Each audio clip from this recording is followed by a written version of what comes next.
41 21. 675 87 41 21. Et lorsque vous appelez, donnez-nous vos témoignages.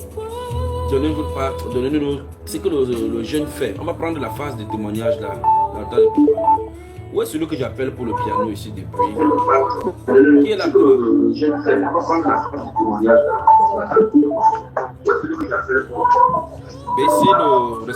Baissez le récepteur. Oui. Allô? Oui. Shalom, shalom, mon bien. Les frères, Shalom. Comment tu vas? Que la paix et la grâce de notre Seigneur Jésus-Christ vous soient multipliées là-bas. C'est le frère Ézéchiel depuis le Gabon. Amen, le prophète Ézéchiel. Comment tu vas, mon frère? Par la grâce, nous nous portons bien ici. Par la grâce du Seigneur Jésus-Christ, nous nous portons bien. Très bien. Ouvre ta bouche et parle. Oui, je viens rendre grâce au Seigneur Jésus-Christ d'abord pour tout ce qu'il ne cesse de faire dans ma famille. Et lui dire merci pour ce temps de jeûne qu'il a prévu, parce que vraiment, ce temps de jeûne, je l'attendais beaucoup. Je l'attendais beaucoup, vraiment beaucoup. Des de jeûne comme celui-ci, quand j'ai cru au Seigneur, oui, que tu avais lancé depuis l'année 2018. C'est à partir de ce moment que quand j'avais pris ce jeûne à cœur, le Seigneur m'a délivré de beaucoup de choses. Alors je rends grâce au Seigneur et je vais faire un témoignage de ce que depuis le 10, ce que le Seigneur a fait et continue de faire dans ma vie. Avant cela, frère, je voudrais d'abord aller d'abord au mois de novembre. Oui, faire un petit témoignage qui m'est arrivé le mois de novembre. Depuis mon retour à Japoma, le Seigneur m'avait dit que quand tu arrives au Gabon, arrête le travail.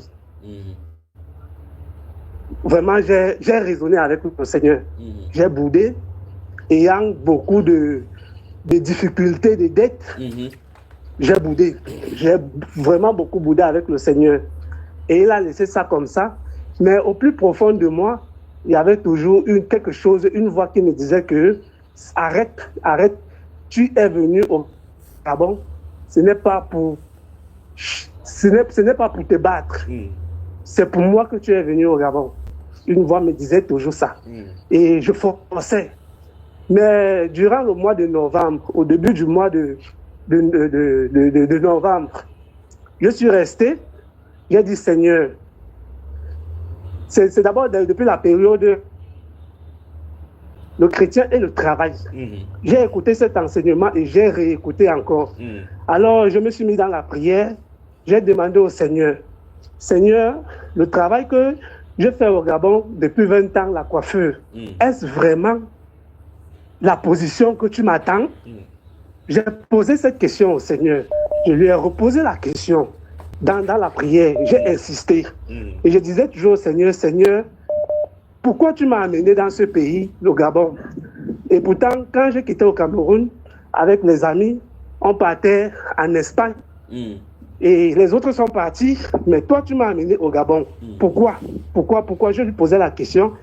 Alors, le mois de novembre, je suis resté, j'ai médité, j'ai prié, et j'ai demandé au Seigneur, Seigneur, je veux arrêter le travail, mais ce n'est pas de ma volonté. Père, de moi-même, je ne peux pas arrêter le travail. Parce que vu les charges, vu les difficultés, vu les dettes que j'ai dit, Seigneur, de moi-même, je ne peux pas arrêter. Seigneur, si c'est ta volonté, Père, toi-même arrête ce travail. C'est ce que j'ai dit au Seigneur. Et comme je connais comment le Seigneur est, j'avais toujours peur de lui poser cette question. Parce qu'il devait répondre parce que quand je dis... comme tu ne t'attendras pas, n'est-ce pas? Oui, il devait répondre comme il devrait m'arranger. Et c'est pourquoi j'avais toujours peur de lui poser la question. Mais le tout, si j'ai pris courage, J'ai posé cette question au Seigneur. J'ai dit, Seigneur, si c'est ta volonté, Seigneur, toi-même arrête le travail. Je lui ai posé cette question, j'ai prié et je suis resté tranquille. À la fin du mois de novembre, je suis avec mon bailleur, là où je travaille, là où j'exerce, depuis 9 ans, presque 10 ans déjà. On n'a aucun problème, on n'a jamais eu de problème. Je lui paye toujours son loyer, vraiment, dans les bonnes conditions. Mais à la fin du mois, quand j'arrive au travail, je vois, il a mis sur mon box local à louer. Je suis encore en activité, mais il met local à louer. Mais j'arrive, je vois sur le box local à louer. Je dis, mais qu'est-ce qui se passe? Le bailleur, là, il est devenu fou, quoi. Comment je suis à l'intérieur, il met local à louer. Quand je pars le voir, il dit oui, il a pris la décision qu'il ne veut plus que moi. Je lui dis, mais pourquoi tu ne veux plus que je reste chez toi? Il dit que c'est la décision qu'il a prise. Et il faut que je parte. Je lui dis, bon, ok, donne-moi même un délai. En fait, j'ai d'abord voulu, je me suis d'abord fâché. Je me suis d'abord fâché que, mais comment lui là, il peut se comporter comme ça? Qu'est-ce que j'ai eu à faire? Et puis bon, c'est vrai qu'il y a la colère qui est montée. Pour un premier temps, j'ai essayé de parler avec certaines personnes. Beaucoup de personnes m'ont dit non. Oh, voici, il ne peut pas se comporter comme ça, va lui porter plainte. Tout ça là et tout et tout. C'est un ingrat. Donc, on a raconté de tout et de rien. C'est après 2 jours, quand je suis resté avec ma femme à la maison, je me suis mis à méditer. C'est là où j'ai compris la prière que j'avais faite au Seigneur. Que Seigneur, toi-même, enlève. Et subitement, le Seigneur a écouté la prière. Il a enlevé. Il a enlevé le travail. Il m'a demandé, je lui ai dit, bon, donne-moi un préavis d'1 mois. Je vais partir. Il a dit, même le préavis d'1 mois, je ne te donne pas. Tu as juste le temps de plier tes choses et de partir. J'ai dit, gloire au Seigneur, que toute la gloire te revienne. J'ai enlevé. Et même pas une semaine de cela, voilà, tu lances un jeûne d'1 mois. Et vraiment, je suis resté, j'ai dit, Seigneur, tu es merveilleux. Pourquoi? Parce que le travail que je faisais, mon bien-aimé frère, vraiment, ça me prenait beaucoup de temps. Ça me prenait excessivement le temps. Que je ne pouvais pas de moi-même me déconnecter de ce travail. Tu pars au travail à 7 heures, tu reviens, la coiffure, parfois tu reviens à 22h, 23h, tu es fatigué. Vraiment, le temps de prière, vraiment, ce n'était pas ça. Et je soupirais devant le Seigneur que je savais qu'il y avait quelque chose qui bloquait mon intimité avec le Seigneur. Je savais qu'il y avait quelque chose qui bloquait, et je savais que le travail, ce que je faisais était là, mais de moi-même, je ne pouvais pas. Donc, je rends grâce au Seigneur, je lui dis merci, parce que durant ce temps de jeûne, vraiment, je suis libre. Je suis libre, j'ai le temps dans la prière, dans la lecture de la Bible et dans la méditation. Et dans ces cours, durant ces temps de jeûne, les 3 premiers jours de jeûne, mon frère, vraiment, j'ai reçu une délivrance vraiment de la part du Seigneur. J'avais comme une lourdeur dans la prière. Quand je prie, je sens qu'il y a quelque chose qui veut se manifester, mais il y a comme un blocage. Il y a comme un blocage. Il y a une lourdeur. Avant, je me levais la nuit, 4 heures, 3 heures, je prie. Même mes voisins savaient que dans la maison là, il y a un homme de prière. Il y a un homme quand il prie, non. Et à un moment donné, il n'y a plus vraiment le temps de prière. Tu dormais je suis resté, j'ai dit, waouh, tu Seigneur. dormais une fois avec tes voisins, une fois, vous dormez ensemble? Non, on ne dort pas ensemble, mais... J'ai dit, pendant qu'ils dorment à 5 heures, toi aussi, on prie. Allô? Il dit, pendant qu'ils dormaient maintenant à 5 heures, de 4 à 5 heures, toi aussi, dormais comme tes voisins. Voilà. Il y a maintenant un moment où pendant que eux ils dormaient, moi aussi, je dormais dans l'assoupissement. Je me suis assoupi et durant ce temps de jeûne, vraiment les 3 premiers jours, je suis tombé malade. Malade à un point où le bas-ventre me faisait mal, comme si j'avais mangé quelque chose qui voulait sortir, mais ça ne pouvait pas sortir. Le ventre me faisait tellement.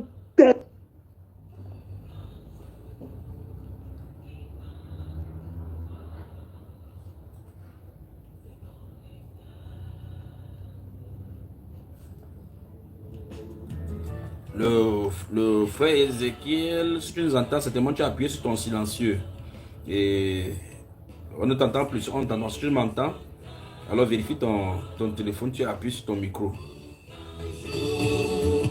Allô? Oui, tu as appuyé sur ton micro par inadvertance. Allô? Allô? On te reçoit maintenant. Ok, merci frère. Donc je rends grâce au Seigneur pour ces temps de jeûne, pour la délivrance que j'ai eue en ce moment et pour les temps de prière qu'il m'accorde en ce moment parce que je n'avais plus vraiment le temps. Le frère Ézéchiel, à l'instant où tu parlais de cette chose dans ton ventre qui te faisait mal, on n'a plus entendu comment ça a fait pour sortir. Dis-nous. C'est là où ça s'est coupé. Tu dis quoi, mon frère? Ça s'est coupé à l'instant où tu disais que tu sentais quelque chose de mal dans ton ventre. Voilà, oui. Je sentais quelque chose de mal dans mon bas-ventre. Comme s'il y avait quelque chose, au fait, comme un caillou qui pesait. C'est-à-dire, j'ai fait combien de jours sans aller aux toilettes. Tu pars aux toilettes, rien ne sort. Tu pars aux toilettes, rien ne sort. Le ventre, ça fait mal. Le ventre, ça fait tellement... C'est-à-dire, j'avais une douleur que moi-même, je ne comprenais pas. Comment j'ai fait pour avoir cette douleur-là? Et le troisième jour du jeûne, vraiment le troisième jour du jeûne, en même temps, je chauffais, j'avais le vertige, je ne pouvais pas me mettre debout. J'étais seulement qu'à allonger. Et allongé là, j'étais en train de prier. Seigneur, que toute la gloire te revienne. Seigneur, fais ton travail. Seigneur, fais ton travail. Seigneur, fais ton travail. Jusqu'à ce que, frère, quand je suis allé aux toilettes, vraiment, j'ai même fait les selles dans un pot. Vraiment, les choses qui sont sorties dans mon ventre, c'était terrible. En même temps, je vomis. En même temps, je cabine en même temps. Pendant que je suis en train de faire les selles, en même temps, je vomis. Pendant que je fais les selles, en même temps, je vomis. Au moins pendant 30 minutes, j'étais fatigué, j'ai maigri comme je ne sais même pas quoi. Et après ça, vraiment, je me suis senti complètement léger. Complètement léger. Donc, je rends grâce au Seigneur parce que vraiment, ce jeûne qui a été donné, proclamé, c'est pour moi. Amen. Ça a été pour moi. J'arrache ce moment-ci. J'ai dit, Seigneur, merci. Parce que ce jeûne a été donné dans le moment où je suis libre. Je suis libre de prier, je suis libre de me prosterner. Et la dernière fois dans ma méditation avec la parole, avec le Seigneur m'a envoyé dans Josué chapitre 1, le verset 8. Quand j'ai relu encore, je comprends que je médite, le livre de la loi ne s'éloigne pas de ma bouche, oui. Je le médite jour et nuit. Mais il y a un mot que le Seigneur a attiré mon attention, quand je lisais, je passais. Il dit fidèlement, selon tout ce qui est écrit. J'ai dit, waouh Seigneur, j'agissais mais je n'agissais pas fidèlement. J'agissais selon la parole du Seigneur, mais je n'agissais pas fidèlement selon ce qui est écrit. J'ai dit, Seigneur, que toute la gloire te revienne, Père. J'ai compris le mot fidèlement et j'ai mis ça dans mon cœur, que tout ce qui peut être dit, soit les instructions qui sont données par les conducteurs, soit les instructions qui nous sont données par le Seigneur Jésus-Christ lui-même, ou soit les instructions qu'on reçoit par nos supérieurs, vraiment, il faut qu'on agisse fidèlement selon que le Seigneur nous donne. Et je viens rendre grâce au Seigneur. Je lui dis merci parce que moi et ma bien-aimée femme, nous avons été délivrés parce qu'elle-même, cette période, elle a témoigné tout à l'heure, elle était aussi dans cette période-là, elle aussi, elle a fait beaucoup de sel avec du sang à l'intérieur, On a seulement que glorifier le Seigneur. Donc, je lui rends grâce pour tout ce que le Seigneur fait. Et je dis encore merci une fois de plus à tous les frères et sœurs qui sont partout dans le monde entier. Merci à toi, mon bien-aimé frère Junior, vraiment que le Seigneur t'utilise encore abondamment pour nous fortifier. Parce que ces temps de jeunes sont venus nous fortifier, nous restaurer encore et nous donner une autre puissance pour marcher avec le Seigneur. Amen. Vraiment que toute la gloire revienne au Seigneur. Amen. Amen. Que toute la gloire lui revienne en effet. Que toute la gloire lui revienne en effet. Lui seul est élevé. Que le Seigneur te bénisse, mon frère. Amen, amen. Il vous a cabiné là-bas dans la famille, là-bas, toi et ton épouse. Que le Seigneur te bénisse. Amen. Magnifique, magnifique, magnifique, magnifique.